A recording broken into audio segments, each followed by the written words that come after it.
एक राष्ट्र के रूप में भी हमारे लिए बहुत बड़ी क्षति है।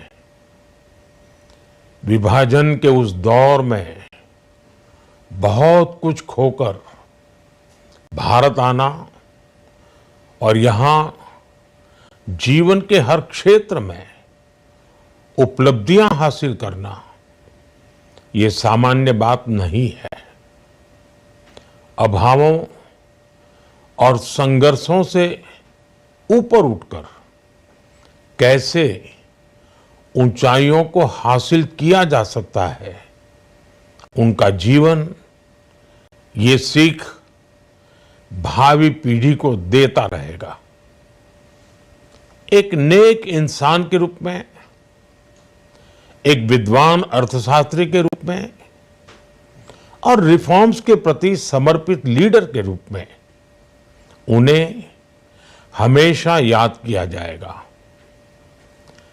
एक अर्थशास्त्री के रूप में उन्होंने अलग अलग स्तर पर भारत सरकार में अनेक सेवाएं दी। एक चुनौतीपूर्ण समय में उन्होंने रिजर्व बैंक के गवर्नर की भूमिका निभाई। पूर्व प्रधानमंत्री भारत रत्न श्री पीवी नरसिम्हा राव जी की सरकार के वित्त मंत्री रहते हुए उन्होंने वित्तीय संकट से घिरे देश को एक नई अर्थव्यवस्था के मार्ग पर प्रशस्त किया। प्रधानमंत्री के रूप में देश के विकास में और प्रगति में उनके योगदान को हमेशा याद किया जाएगा। जनता के प्रति, देश के विकास के प्रति उनका जो कमिटमेंट था, उसे हमेशा बहुत सम्मान से देखा जाएगा। डॉक्टर मनमोहन सिंह जी का जीवन उनकी ईमानदारी और सादगी का प्रतिबिंब था। वो विलक्षण सांसद थे। उनकी विनम्रता, सौम्यता और उनकी बौद्धिकता उनके संसदीय जीवन की पहचान बनी। मुझे याद है कि इस साल की शुरुआत में जब राज्यसभा में उनका कार्यकाल समाप्त हुआ, तब मैंने कहा था कि सांसद के रूप में डॉक्टर साहब की निष्ठा सभी के लिए प्रेरणा जैसी है।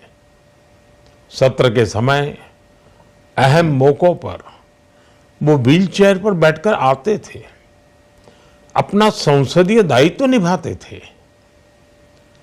दुनिया के प्रतिष्ठित संस्थानों की शिक्षा लेने और सरकार के अनेक शीर्ष पदों पर रहने के बाद भी वो अपनी सामान्य पृष्ठभूमि के मूल्यों को कभी भी नहीं भूले। दलगत राजनीति से ऊपर उठकर उन्होंने हमेशा हर दल के व्यक्ति से संपर्क रखा, सबके लिए सहज उपलब्ध रहे। जब मैं मुख्यमंत्री था, तब डॉक्टर मनमोहन सिंह जी के साथ राष्ट्रीय और अंतर्राष्ट्रीय अनेक विषयों पर उनसे खुले मन से चर्चाएं होती थी। यहाँ दिल्ली आने के बाद भी मेरी उनसे समय समय पर बात होती थी, मुलाकात होती थी। मुझे उनसे हुई मुलाकातें, देश को लेकर हुई चर्चाएं हमेशा याद रहेगी।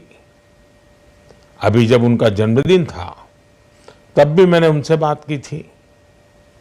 आज इस कठिन घड़ी में